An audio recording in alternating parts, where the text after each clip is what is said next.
Hi, this is Mrs. Schwartz. This short tutorial will take you through evaluating the narrative point of view in literature. We will focus on learning the different points of view as defined and used in literature. So let's begin. I had an interesting assignment for law school last week. We worked with the local police department to learn how the enforcement side of the legal system works. I rode along in a police cruiser with an officer who took me through a lot of police procedures. While she was telling me how she deals with routine police work, we were called to a minor traffic accident. When we arrived, we found two motorists and several witnesses waiting at the scene. I stayed out of the way and observed while the officer approached the two drivers. After talking to the drivers and taking a few notes, the officer came over to me with a job. She pointed out that several people on the scene had witnessed the accident. The officer wanted me to speak to each of these witnesses and ask them for their own version of events. I asked her why we needed to collect statements from every witness, when one or two would do. She explained that different people likely saw the accident differently. There was a possibility that any one of them could have seen something that the others missed. She was right.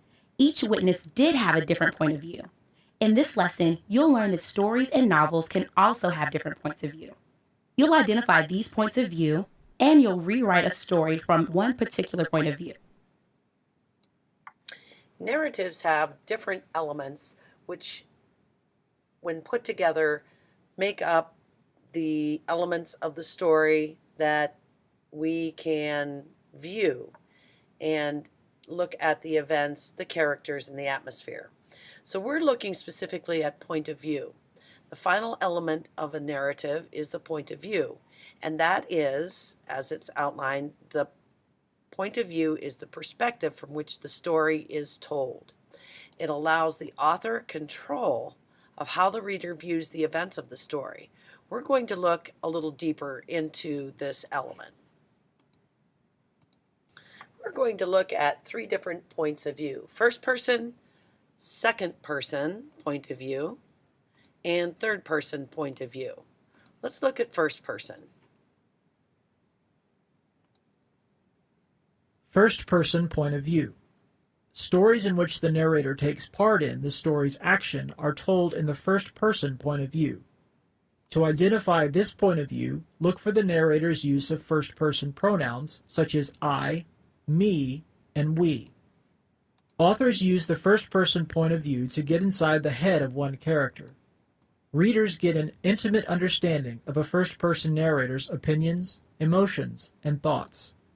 On the other hand, readers must depend on the narrator for all information. First-person narrators may lie about their role in a story's events. They may glorify their successes or downplay their failures. Readers may find it difficult to gain an objective understanding of events.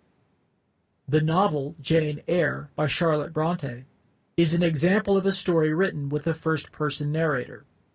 Jane Eyre, the narrator, expresses her feelings throughout the book with lines such as, "I never liked long walks, especially on chilly afternoons." Other examples of popular stories with first-person narratives are The Adventures of Sherlock Holmes and The Book Thief. Second-person point of view. In this point of view, the narrator addresses the reader with second-person pronouns such as you. Writers often use the second-person point of view to give the reader directions. Second-person point of view tends to be rare in literature. Instead, it shows up more in instruction-based writing. Some examples of this writing style include cookbooks, how-to manuals, and narration scripts in video games. Third-person point of view. The third-person point of view uses a narrator who is not involved in the action of the story. Instead, the narrator is outside the story. Third-person narration uses third-person pronouns such as he, she, or they. The following are two common types of third-person point of view. Third-person limited. The third-person limited point of view follows the story from the perspective of one character. The narrator only knows the thoughts and feelings of this character. This type of narration is similar to first-person narration, but it is somewhat more objective and detached. Third-person omniscient. In third-person omniscient, the narrator knows everything about every character and event. This type of narrator can shift from one character's perspective to another throughout the story. Readers are able to get a more objective understanding of events. On the other hand, they don't have intimate knowledge of one central character. So this handy document outlines and summarizes the points of views and shows you how they can vary from story to story. So we've listed different types of points of view, and I will place this in the resource section of block 4 for you. Okay, so I'd like you to take a few minutes and take a look at this passage from Charlotte Bronte's Jane Eyre. It shows that it is written in the first person point of view. So the words that are highlighted in blue give you clues as to how you would know this is first person. So pause the video and take a few minutes and jot down or say, look to yourself, which words would you select that show that this is in first person point of view. So if you have highlighted words such as, or the pronouns I and me, or any variation of the first person pronoun I, which would be my, me, I, then you are correct. And with this particular example, based on the underlined words, which all are some variation of the pronoun you, and if you look through your notes, you'll know that when a narrative is written in the second person point of view, you is always prevalent. And many times informational documents such as the ones that you worked on in your infographic use the pronoun you for instructions. So second person point of view, hint, uses the pronoun you. Let's look. Okay, and finally, this is an excerpt from A Jury of Her Peers. And select the correct answer from each drop-down menu. So take a few minutes, pause the video, and read the excerpt. And when you're finished, take a look at this passage uses the third person or second person point of view. And the point of view is shown through the use of what kinds of pronouns. Your choices are second or third person pronouns. And the fact that the narrator describes the thoughts. There's your key. Narrator describing the thoughts of only one character.